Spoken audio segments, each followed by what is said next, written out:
Alright, now I'm going to show you how to build one of my buckets. This is what we're going to be building. Alright, it's got a 5-gallon bucket base with a 3.5 gallon bucket inside. And this is a little baby bell pepper plant. For tomato plants, I put a cage on it, and I'll show you how I do that too. Alright, now I'm going to show you what you're going to need to build one of my SIP buckets, or sub-irrigation planters. The base is a 5-gallon bucket. Pretty much any will do. Then you're going to need the 3.5 gallon bucket. Alright. After that, you'll need a piece of 3-inch PVC pipe cut to length. The length's going to vary depending on your bucket, so you want to make sure you measure that. The easiest way to do that is just after you drill the 3.5-inch hole in your 3.5 gallon bucket, just set it inside your 5-gallon bucket and use a ruler and measure down. Find out how deep your reservoir is. Once you have that measured, make this pipe about a quarter to a half-inch longer than your reservoir. Next, you're going to need this little piece here. It's a test cap, and that's basically just a cheap little piece I use to keep the dirt from falling out of the end of this pipe once it's hooked up to the bucket. Alright. Then you're going to need a package of these vinyl couplers. These are what you use to connect the drip line stuff to your buckets. You'll need 2 per bucket. Alright, and then you're going to need a 5/32 drill bit. This is the drill bit that drills the holes into the bucket for these couplers. I got bits specifically for PVC, so they do real well for this. Next drill bit you're going to need is a 1/4 drill bit. It doesn't have to be exactly 1/4. This is just what I use for the drill aeration and drain holes in the bucket. You could probably use a little bigger, a little smaller, it wouldn't make a difference, because this doesn't need to be exact. Next you're going to need a 3.5-inch hole saw. That's just the bit it goes inside. Alright, then you're going to need zip ties, just your standard zip tie. Then there's this tool, which is optional, but it's a very handy tool. It's used in drip line irrigation. This little piece here punctures your 1/2-inch line so you can connect your 1/4 drip lines. It makes it a lot easier when you're inserting a little get over here vinyl couplers. You just stick it on the end, and that way you got something to push it in with. It'll save your hands. And the last thing you'll need for the buckets is the 1/4 vinyl tubing for it. And that's basically what you need as far as parts go. Now I'm going to show you step by step how to build it. Alright, the first step is to drill your 3.5-inch hole in the bottom of your bucket. The best way to do this is with 2 people. Basically one person holds the bottom of the bucket while you drill the hole. You can do it yourself by gripping it with your feet, but it's kind of risky, and best is just to use the buddy system. Alright, the reason I say we do this first is so you can get your measurement. Basically, you're going to take your bucket once you drill in the hole and put it in one of your 5-gallon buckets. And that way you can use a ruler and get your measurement. Basically, you're going to figure out what the depth is of your bucket, so that way you can know how long to cut your PVC. You want to cut it about a quarter to inch longer than your measurement. Alright, the next step is to drill your aeration holes.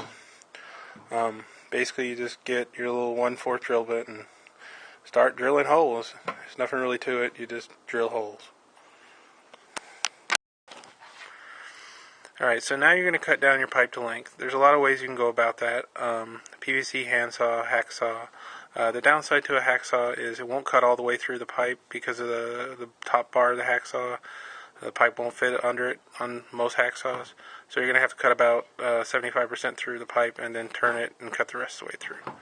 I use a metal chop saw. It works well, gives you a really nice clean edge, but you can figure out what works best for you. But once you have it down to length, you're going to start drilling the holes. The best thing to do is, if you have a vise, is to clamp the pipe in a vise, and you drill 4 wicking holes on one end and then another hole on the other end.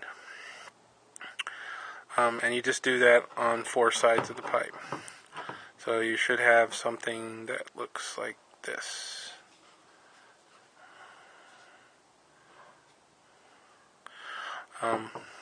Once you have something that looks like this, you're going to take your test cap and put that on top of the side with the 4 wicking holes.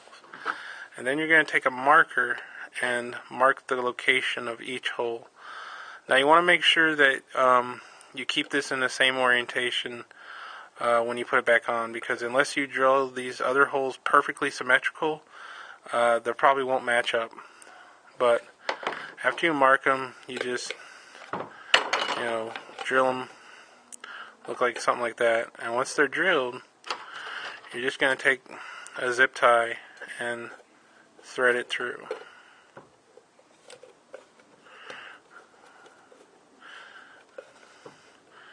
I could do this better if I didn't have to hold the camera.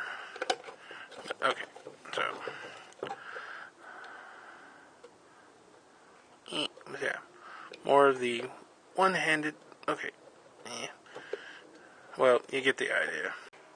Alright, now you should have something that looks like this.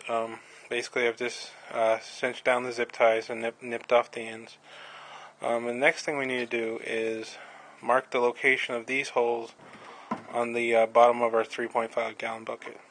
The easiest way to do this is to take this and stick it this way through the bucket. I'll show you that in a second. Alright, so all I've done is taken the PVC, the 3-inch PVC, and basically stuck it through the hole of your bucket. And I've just got it sitting on another 3 gallon bucket so the pipe doesn't fall in. So then you just take a marker and mark the location of the holes on your bucket. Pretty simple. Once you have that, you just take this out and drill the holes. Alright, so now I've drilled the holes for my bucket to attach the pipe. I put a little mark on the pipe so I know where they were so they'll match up. And now you're just going to take a zip tie and drop it in your holes. Alright.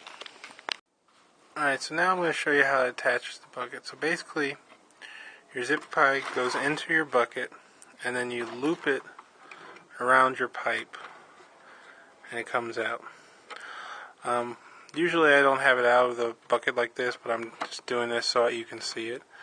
Because usually you just loop it through, zip it down. But I kept it kind of loose so you can get an idea of how this works. So let's go in there. You just drop those in. It goes in the bucket, then loops down into the pipe and comes out and zips out of the pipe. Alright, so basically you just, once they're just zipping down, zip it down, and then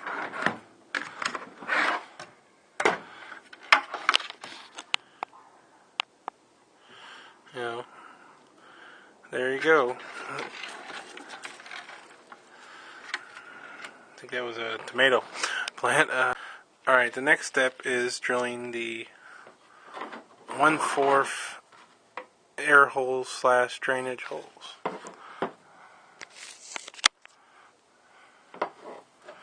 Alright, and you're going to have to figure out this measurement for your system. Basically, this is about 4.5 inches, because my reservoir is about 6. So basically this gives me about 2 inches or so of air gap between the plant and the water, so it can't really ever flood. Because these holes serve two purposes: they're drain holes and aeration holes.